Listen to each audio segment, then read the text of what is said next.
Doubt नट में मिलेगा अब आपके हर सवाल का जवाब। बस अपने फोन से क्वेश्चन की फोटो खींचो और तुरंत वीडियो सोल्यूशन पाओ। डाउनलोड लिंक डिस्क्रिप्शन में है।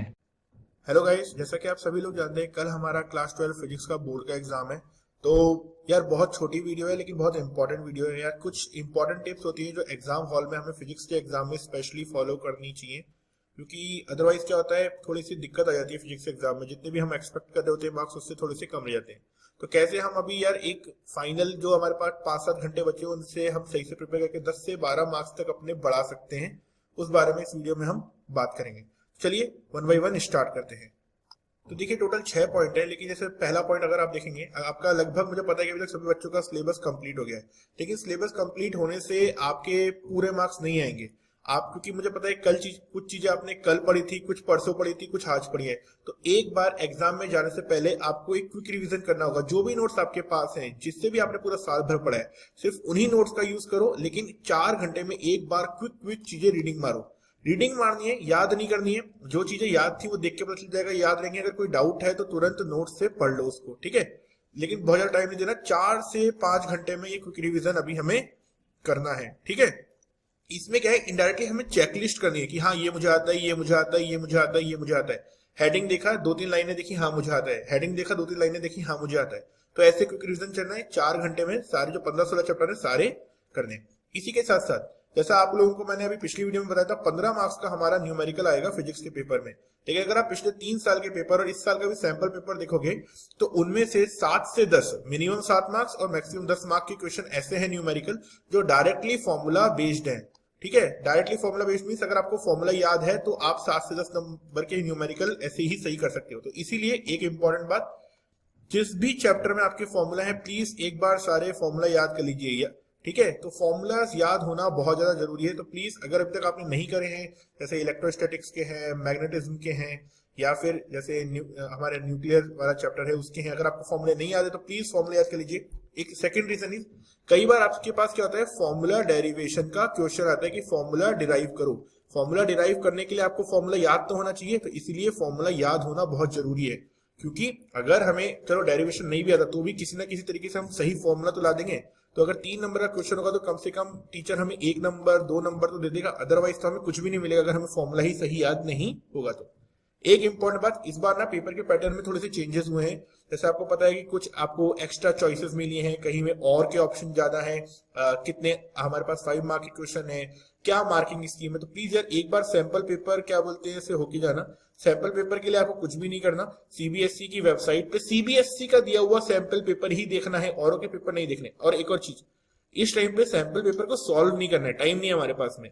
बस सैंपल पेपर में जाके देख लो कि यार किस किस क्वेश्चन में हमारे पास और का ऑप्शन आएगा। 1 मार्क के कितने क्वेश्चन है, 2 मार्क के कितने क्वेश्चन है, 3 मार्क के कितने क्वेश्चन है, 5 मार्क के कितने क्वेश्चन है। बस इतना सा देखना है। अभी किसी भी तरीके से सैंपल पेपर को बैठ के सॉल्व नहीं करना, इतना टाइम नहीं है। एक और चीज, एग्जाम हॉल के पॉइंट ऑफ व्यू से जो सबसे ज्यादा इंपॉर्टेंट है वो है कि फिजिक्स का पेपर बहुत लेंथी आता है। अगर आप कि पिछले साल के, उससे पिछले साल के किसी भी, जितने भी बच्चे ने बोर्ड का पेपर दिया होगा फिजिक्स का, उससे पूछेंगे तो बोलेगा फिजिक्स का पेपर लेंथी होता है। तो स्टार्टिंग से ही आप अपनी बिगिनिंग से ही अपनी स्पीड को अच्छा रखिए।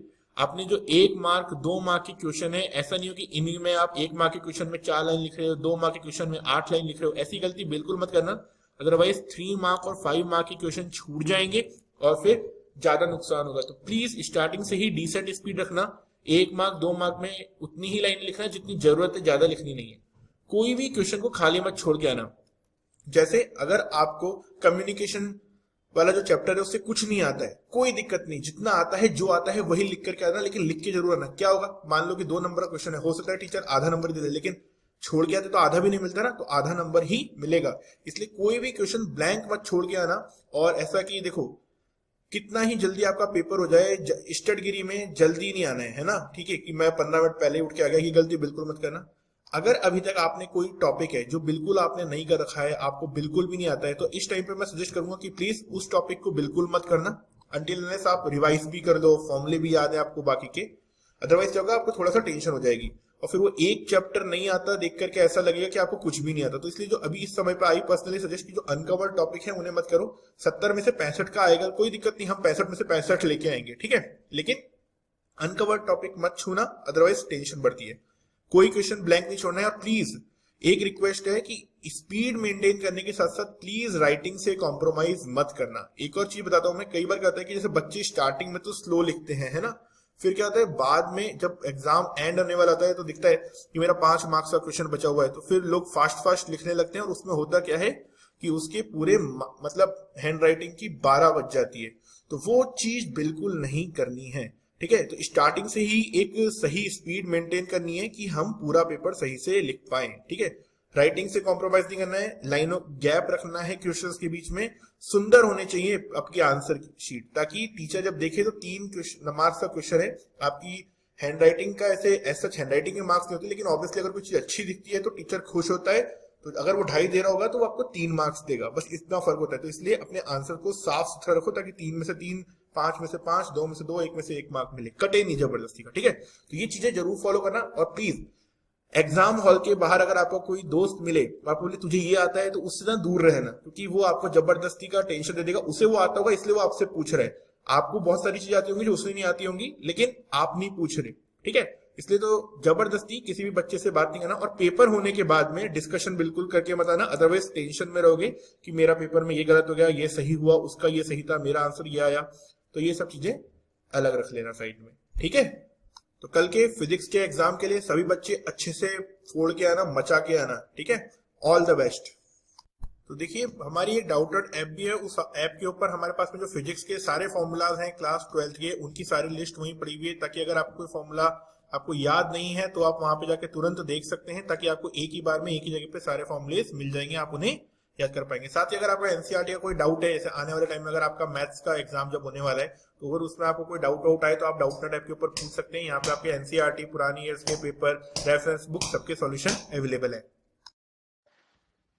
फ्री पीडीएफ डाउनलोड करने के लिए डाउटनेट ऐप इंस्टॉल करें और फिर अपनी प्रोफाइल पर क्लिक करके डाउनलोड एंड शेयर पर जाएं और मनचाही पीडीएफ डाउनलोड करें।